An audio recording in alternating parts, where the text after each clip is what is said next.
Manguha kaming mangga, guys.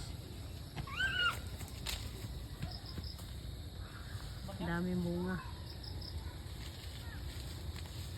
Actually, konti na nga lang to guys kasi ang dami nang nanguha. Kasi ano to guys, pako. Yung pag mahinog na, hindi masarap kasi parang maraming fibers. Masarap lang to pagka yung hilaw pa. Sausaw sa toyo at brown sugar.